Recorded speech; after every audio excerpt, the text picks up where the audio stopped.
أعوذ بالله من الشيطان الرجيم. بسم الله الرحمن الرحيم. السلام عليكم ورحمة الله وبركاته.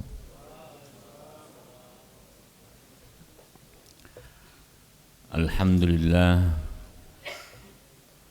حمدا كثيرا طيبا مباركا كما يحب ربنا ويرضاه. اللهم صل على سيدنا محمد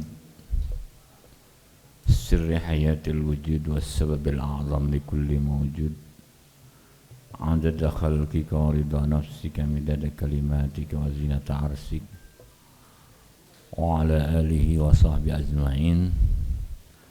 رب اشرح لي صدري ويسر لي أمري واحلل عقدة من لساني يفقهوا قولي، وأدخل ما قلته بكتابك حتى لا ينسون في قلوبهم أما بعد.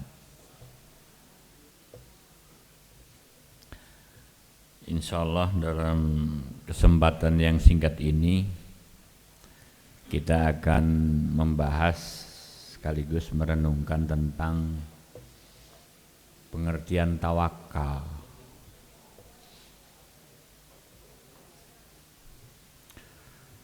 Sebenarnya tema tawakal ini agak sulit. Satu, agak sulit dipahami. Kedua, lebih sulit lagi dipraktekkan. Tawakal. Dan tawakal ini adalah kebutuhan kita sehari-hari, setiap saat.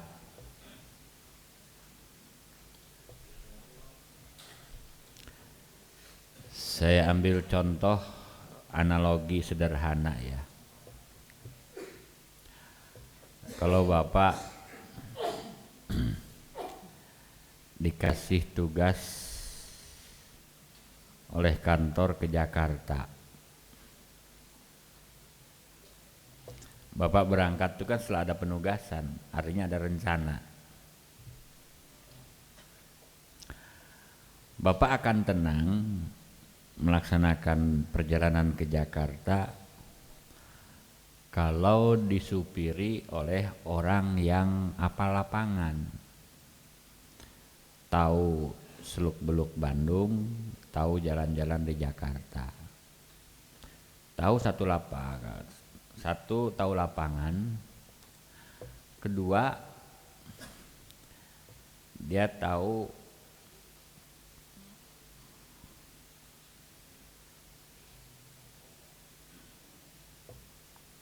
bagaimana memperbaiki kalau ada kerusakan di perjalanan. Yang ketiga, kita sebagai penumpang akan tenang kalau kendaraannya baik. Artinya ada perencanaan jelas yang membawanya orang berpengalaman dan tahu lapangan, dan dia profesional dan kendaraan yang dipakainya baik. Itu duduk di mobil tidur tahu-tahu nyampe di Jakarta. Kenapa tenang? Karena kita mempercayakan sepenuhnya kepada orang yang kompeten, yang tahu. Tapi maaf, kalau Bapak disupiri oleh orang yang nggak tahu lapangan, baru merem sebentar, Pak belok kiri atau kanan. Sirat lagi, Pak, di jalannya kemana? Nggak tenang. Terus lagi si supirnya nggak tahu mesin, nggak tahu apa, enggak. Jadi ketidaknyamanan itulah akibat yang membawa kendaraan itu tidak profesional, tidak tahu lapangan. Tapi kalau tahu lapangan, profesional, tidur nyenyak, tahu sampai tujuan. Nah, kira-kira gambaran tawakal itu seperti itu. Akan tenang. Tapi setelah apa? Setelah kendaraannya bagus, setelah menunjuk orangnya yang pas, tawakal, tidur, yang penting nyampe tujuan. Nah, kita dalam kehidupan sehari-hari seperti itu. Allah Subhanahu wa taala sebagai pencipta alam itu segala sesuatu dengan rencana. Ada perencanaan. Makanya dalam Al-Qur'an ada surat Al-Qalam, Nun wal Qalam wa ma yasturun. Bahkan menurut hadis awwalu ma khalaqallahu al-qalam. Pertama kali yang diciptakan oleh Allah adalah pena. Tulis rencana. Nah, rencana itu tertuang dalam namanya Lauh Mahfuz. Jadi apapun yang akan direncanakan oleh Allah dari awal sampai akhir itu sudah ditulis dan Lauh Mahfuz. Itu satu. Yang menjadikan kita tenang kalau kita tahu kalau itu sudah ada rencana Tuhan. Kedua, Allah mengatakan yamhullahu ma yasha wa yusbit wa innahu umul kitab. Ternyata rencana itu fleksibel. Allah bisa menambah dan mengurangi sesuai dengan objek yang akan melakukan rencana itu. Jadi yamhullahu ma yasha. Yang ketiganya, ala ya'lamu man khalaq wa huwal latiful khabir. Tuhan itu bukan hanya berpengalaman, Tuhan itu pencipta, perencana, pemilik dan penentu. Yang tahu seluk-beluk alam dan tahu seluk-beluk manusia.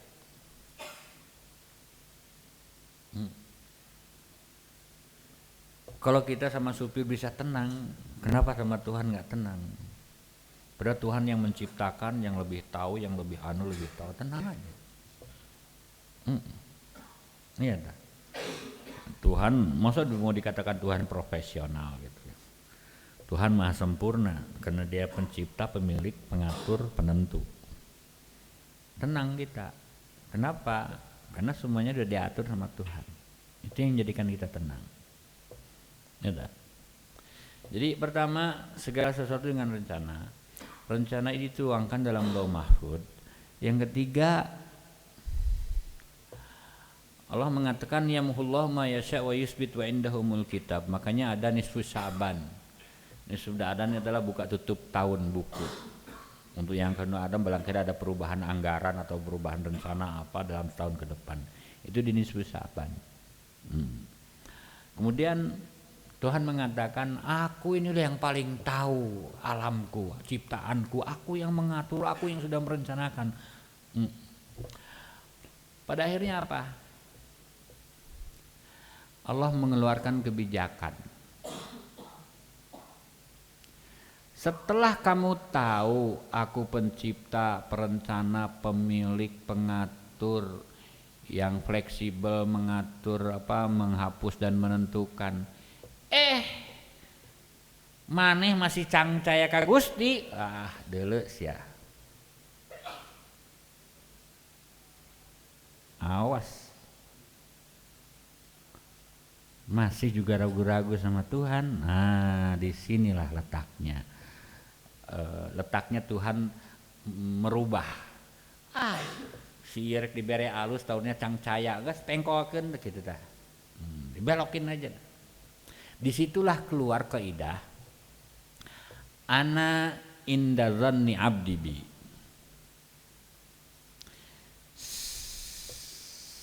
Kebijakan Allah terhadap kamu itu tergantung perasaan kamu. Kalau Tuhan yang maha sempurna, yang maha tahu, yang mencipta, yang menentukan, kamu masih cangcaya, maka aku akan memperlihatkan kamu seperti ini. Tapi kalau engkau tenang, yakin, akan kutuntun engkau sampai kepada tujuan. Tapi engkau ragu-ragu, awas, aku rubah rencananya. Sehingga ginilah, kamu teknisi apa, profesional, ternyata ada orang yang nggak percaya, ya sudah sabodo, dirusakin aja sekalian. Ayo kerjaan sendiri, padahal dia ngerti. untuk ngaharian babaturanana anu cangcaya. Ya kayak ibarat gitulah. Jadi Tuhan ini, sikap Allah terhadap kita itu sangat ditentukan orang regreg teu ka Gusti gitu. Tenang percaya atau enggak? Kalau percaya dan tenang, Allah akan memperlakukan baik. Tapi kalau enggak, itu akan dicoba macam-macam. Oke. Setelah ada rumusan ana indadani abdi bi, disitulah kita harus paham ada beberapa instrumen dasar di dalam memahami tawakal tadi, di samping yang tadi, yaitu apa? Posisi kita. Allah pencipta, kita manusia diciptakan. Usia kita baru 50 tahun, 60 tahun kakarage kamari. Gusti menciptakan ieu meureun geus jutaan tahun, miliaran tahun ieu mah. Nya mana yang kakar kamari cangcaya kalau geus pengalaman di miliaran tahun, hari mana cangcaya ke Gusti. Tuhan pencipta, kita diciptakan. Tuhan pemilik, kita dimiliki. Hari mana bogana naon meni teu percaya kanu bogana. Gusti nu bogana alam ieu teu nyiptakeun. Karena dia pencipta pemilik 100%, kita diciptakan tidak memiliki apapun, ya Tuhan yang ngaturlah. Yamhullahu ma yasha'u yusbit. Sing percaya karena aturan Gusti. Apa konsekuensi kita? Diciptakan, dimiliki, diatur. Konsekuensinya apa? Apapun yang sudah terjadi itu pasti kehendak Allah. Kalau sudah terjadi, sikap kita kalau itu sudah terjadi wajib narimakeun suka atau nggak suka. Agar apa? Agar kita dilihat beretika di hadapan Tuhan. Kamu itu tidak memiliki apa-apa, dikasih begini kok nggak mau, ya sudah pergi sana. Tuh, berarti kamu nggak etika, nggak tahu diri. Kata Tuhan. Kamu gak memiliki apa-apa, dikasih ini kok berterima kasih, alhamdulillah Gusti, alhamdulillah. Kamu orang yang beretika, ya sudah saya kasih hadiah Tuhan. Jadi positioning kita itu menunjukkan etika kita pada Allah.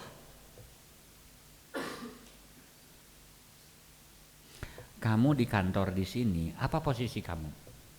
Saya ke posisi bawahan. Apa konsekuensinya? Ya konsekuensinya lamun atasan nyuruh ya dilakukan. Kalau enggak ya berarti aku nggak tahu diri, aku nggak beretika, aku nggak tahu hukum. Aku bisa dipecat, aku bisa diperingati. Itu namanya konsekuensi. Bukan berarti atasan kita memberangus kebebasan kita, tidak. Tapi konsekuensi bawahan adalah ikut aturan. Laksanakan perintah atasan, konsekuensi. Apalagi kita yang nggak punya saham sedikit pun di sini, apapun ketentuan atasan ya tarimakeun. Rek dilawan, tetep buka saham orang mereka ngelawan kumaha. Nerima SK mutasi, tarimakeun. Tedek narimanya enggak, saya keluar. Beres kan? Kayak gitu Tuhan juga. Kamu ini nggak punya apa-apa, ditentukan sama Tuhan. Aku yang sudah berpengalaman, cangcaya ka Gusti mana yang penuh, full, tenang ka Gusti. Ayeuna kieu Gusti abdi teh hoyong ka dia, aku ingin sesuatu tapi aku tenang sama Tuhan, ternyata Tuhan nggak ngasih. Ingat, siapa yang punya wewenang 100%? Ya Tuhan, ya sudah diam. Ketika kita menerima apapun ketentuannya, jangan dilihat ketentuannya, tapi lihatlah apa yang akan Tuhan berikan yang lebih besar dari ketentuan itu. Umpamana kieu, kamu mentargetkan diri bulan hareup hayang boga duit 100 juta. Berusaha dagang atau apalah gitu ya. Ternyata sudah maksimal usaha dia gagal, 100 juga nggak didapat.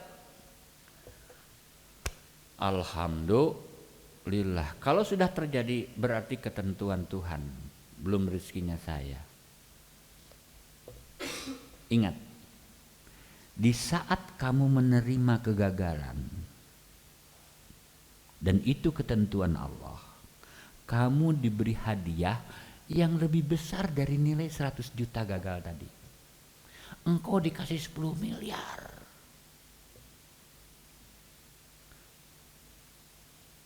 Sikap kita mau menerima ketentuan Tuhan itu nilainya lebih tinggi dari apa yang engkau inginkan. Dan itu lebih abadi. Jangan lupa. Jangan lupa. Ketika kita mempunyai keinginan dan tidak terpenuhi keinginan kita, padahal kita sudah tawakal, sudah itu, sudah ini. Ingat, kalau sudah terjadi pasti kehendak Allah, dia yang pemilik saham 100%, dia pengatur. Kalau kamu ridho, buruh ridho, nah lebih gede tibatan kahayang hidup. Hayang membuat duit 10 juta, 20 juta, teka cumponan, tapi ridho, karidoan hidup buruh nah 10 miliar. Lebih gede tibatan 10 juta. Eta Gusti. Makanya Tuhan katakan wamal hayatud dunya illa mataul ghurur. Kenikmatan dunia itu semuanya bersifat nipu. Sebab kamu terlalu fokus ke situ, padahal Tuhan menyediakan yang lebih besar. Sampai-sampai bahasa Quran, fala ta'lamu nafsun ma ukhfiyat lahum min qurrati a'yun. Kamu tuh nggak ngerti apa yang disediakan sama Tuhan, itu lebih gede daripada yang kau inginkan. Kamu kahayang di kacumpunan amek ka Gusti, lupa diri kalau kamu memang nggak punya apa-apa. Saham aja nggak punya, popolontong seperti yang punya saham. Nu nyalahkeun Gusti. Geus beak tah mah jelema teh. Ceblek. Diciptakeun teu boga saham, tunduk kana kayang, apapun ketentuan tarimakeun sabab naon hadiahna lebih gede dibatan kayang urang. Kalau orang orientasinya kepada apa yang disediakan oleh Allah, teu naon ku naon. Gusti abi mah tawakal bade pasien itu bagian nyangakeun ka Gusti. Tapi kita jangan lupa, bertawakal adalah berbeda dengan tawakul.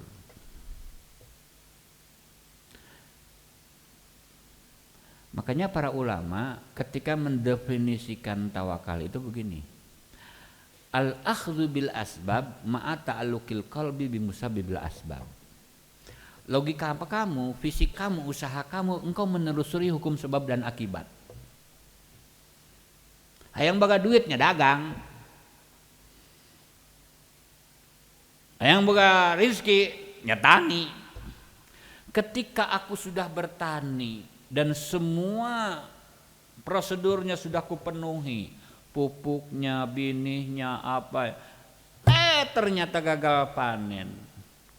Teuing ada hama, teuing hargana hancur, teuing naon, kalakah rugi. Tuhan ingin lihat kamu bertani dikasih kerugian. Lihat, kalau kamu ridho atas ketentuan Tuhan, kamu kerugian bertani berapa sih? 100 juta. Tapi kalau kamu ridho terhadap kerugian itu, Allah memberikan imbalan 10 miliar yang sifatnya abadi yang akan kau bawakan di akhirat. Jadi orang yang ngerti begitu, dikasih gitu alhamdulillah, dikasih gini alhamdulillah. Panen alus alhamdulillah, bersyukurnya juga kamu dapat panen 100 juta. Tapi kamu ketika bersyukur mendapatkan panen 100 juta, kamu mau bersyukur itu buruhna 10 miliar. Luwih gede tibatan hasil panen. Ketika 100 juta gagal dan kamu tetap alhamdulillah, apa kata Tuhan? Buruhna leuwih gede deui. Mun tadi mah 10 juta, imah 20 Tadi mah 10 miliar, ini mah 20 miliar. Wih gede. Jadi makanya Tuhan bilang apa? Awwalu ma yud'a ilal jannah alhamduna lillah ala kulli hal. Kloter pertama yang dipanggil oleh Allah nanti di saat seseorang masuk surga itu ada kelompok pertama, kelompok khusus, VVIP lah. Siapa dia? Anu dibere ka hayang kitu kacumponan alhamdulillah, hayang kitu gagal tekan cumponan alhamdulillah. Sebab apa? Gusti yang maha tahu, Gusti yang pencipta, pemilik, pengatur. Abi mah nyahakeun ka Gusti 100%. Abi mau nyari hate boga ka hayang teu kacumponan. Sebab naon digantian ku buruh nu leuwih gede. Teu nyari hate abi mah. Digantian ku hampura, alhamdulillah dosa di hampura. Jadi enak, kamana ge enak. Ta jelema nu kitu makanya Allah katakan la khaufun alaihim wa lahum yahzanun. Itulah kekasih Allah yang sudah enggak punya rasa takut dan sedih gitu ge dah. Alhamdulillah abi yang percanten ka Gusti. Apalagi begini, di dalam ilmu tasawuf ya, ini orang bahaya kalau baca ilmu tasawuf tapi nggak tahu basic yang harus dia pahami, bisa-bisa mencobrak jalan mana. Nggak bisa gelo atau jalan belajar tasawuf itu boga dasar mah. Ini ada orang begini.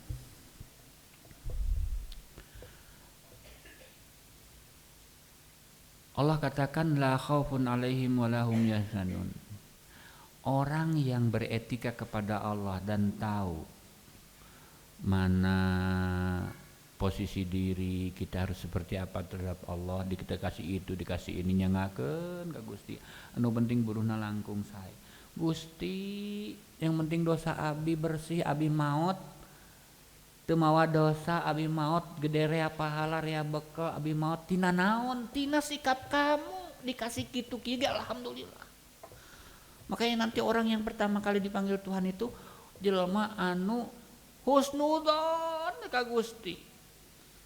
Dikitu dikieu nyangakeun ka Gusti, salami abi sudah melakukan usaha dan berdoa, apapun yang dikasihnya aku selalu alhamdulillah.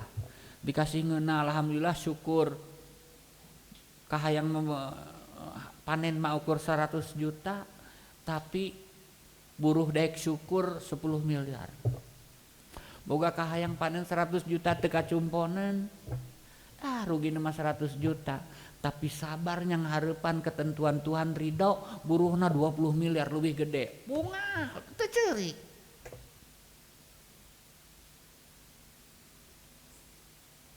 Dosa dihampura.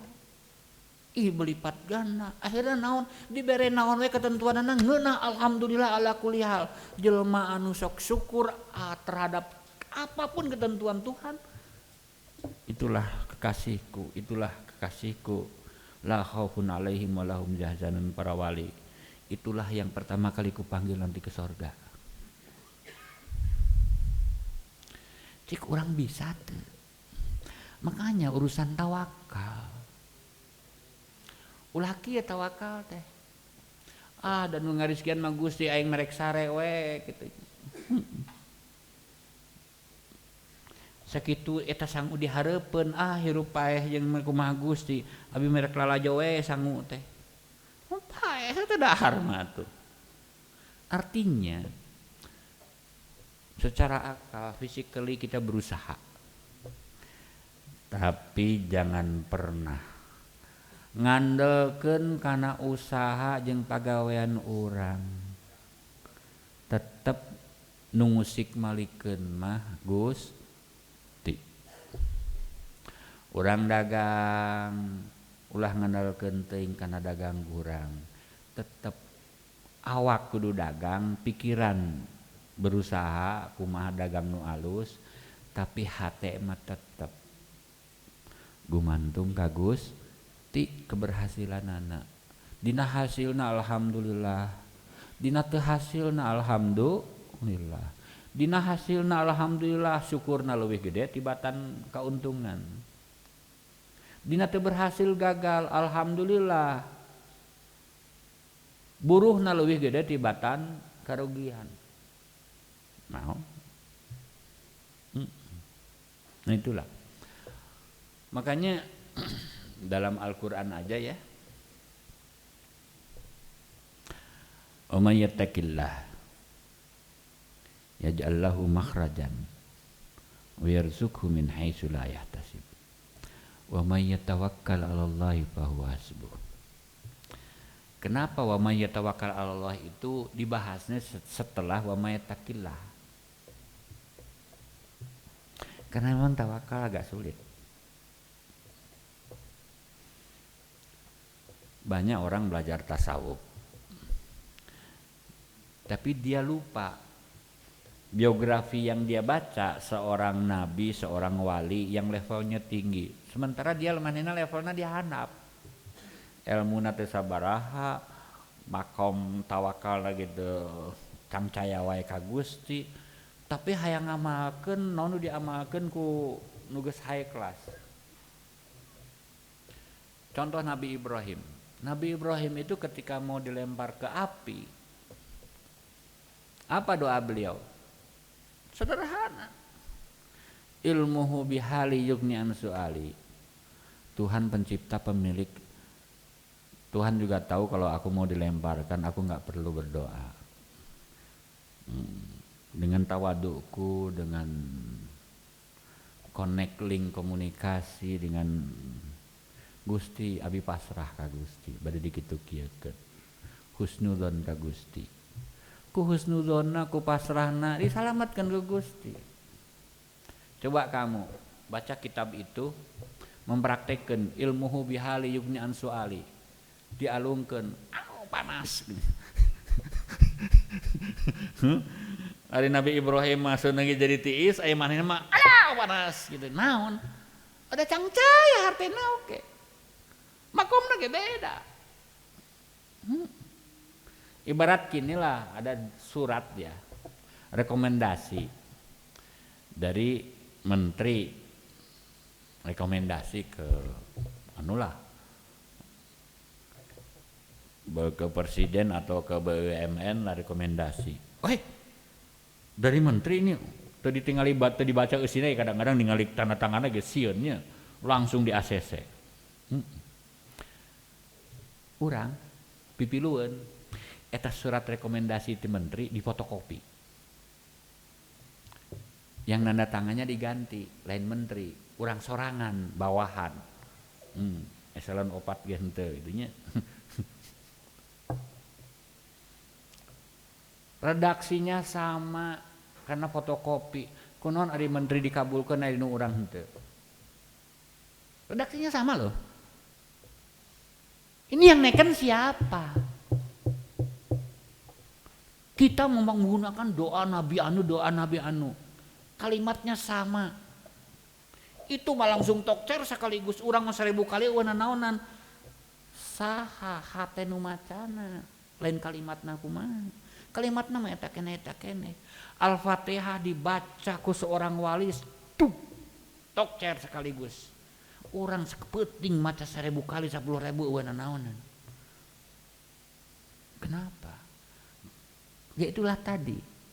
Tuhan akan memperlakukan seseorang sesuai dengan keyakinan orang itu dan sesuai dengan husnudzon orang itu kepada Tuhan. Orang dihanap yang diperlakukan jeung di luhur. Keheulaan. Memang judul tawakal ini agak sulit memang.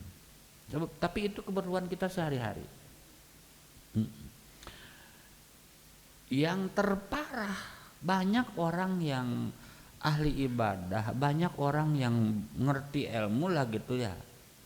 Banyak ilmunya, tahu dalil itu ini. Tapi ketika diuji urusan tawakal, banyak gagalnya. Banyak gagalnya urusan tawakal. Kenapa? Cangcaya.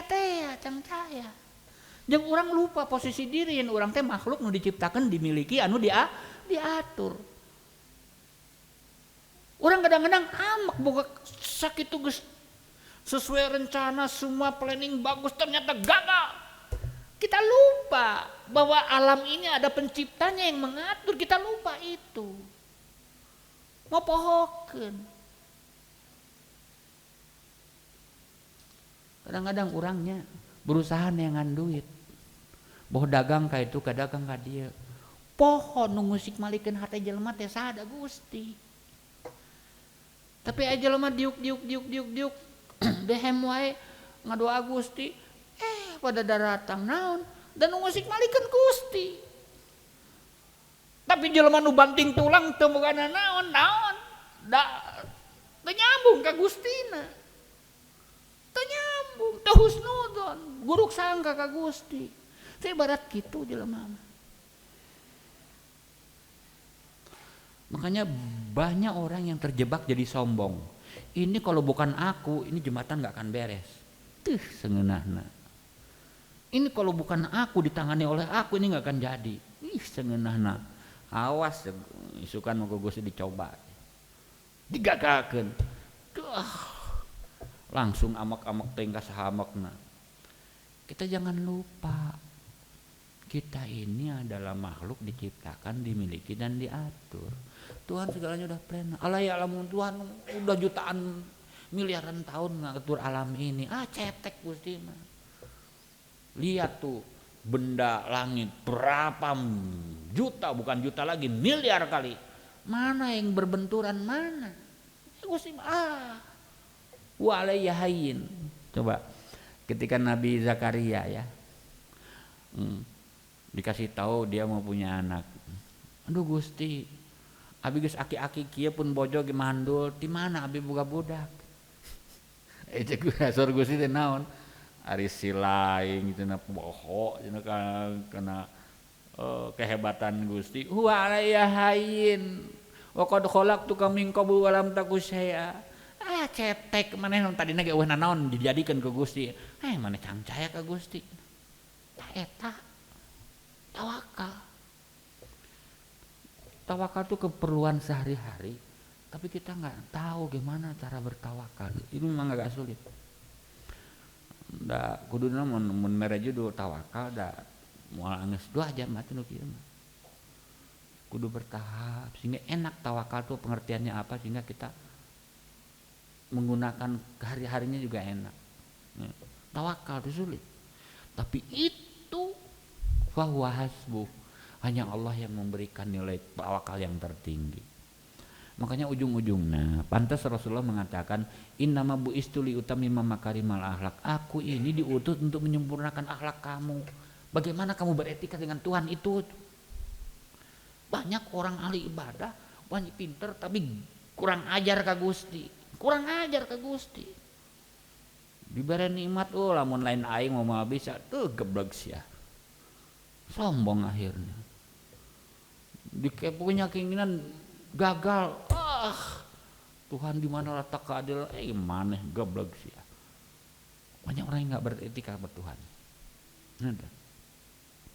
Matak orang yang paling beretika adalah orang surganya tertinggi, terberat di timbangannya, dan beliaulah orang yang selalu didampingi oleh Rasulullah. Ana zaimun fi alal jannah liman hasuna, orang yang beretika sama Tuhan. Banyak orang pinter, banyak oleh ibadah, tapi tidak beretika sama Tuhan. Lupa posisi diri.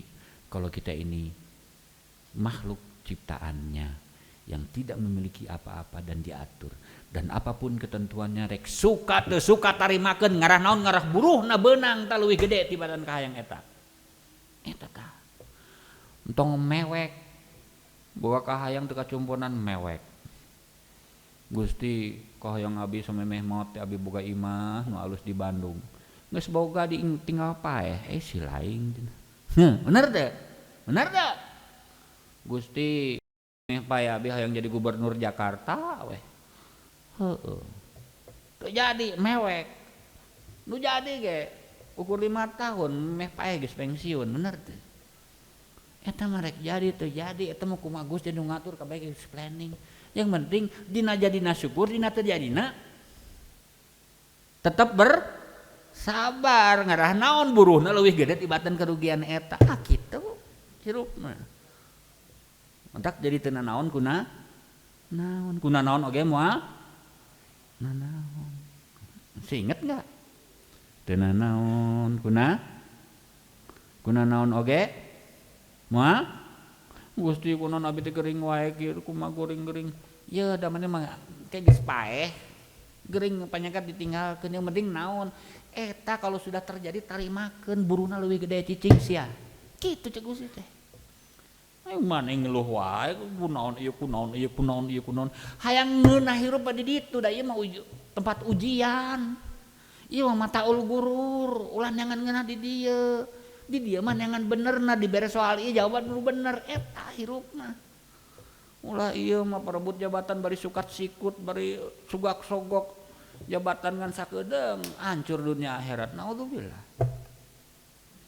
Yang boga duit sakitu diusahakeun kitu cara teu halal duit ngeunah ditinggal paeh maneh di ditu neraka naudzubillah. Nah nahain kigituan. Nah gitu. Jadi wala tahinu wala tahzanu wa antumul a'launa in kuntum mu'minin. Jangan bersedih hati dan merasa hina diri. Engkau ini adalah makhluk ciptaanku pilihan yang tertinggi kalau engkau mengerti dan kalau engkau beretika dengan Tuhan. Mau panjang lebar bisi teka harti, kaharti syukur teu kajeun karep dinya. Nya. Sakitu wae sampurasun. Wassalamualaikum warahmatullahi wabarakatuh.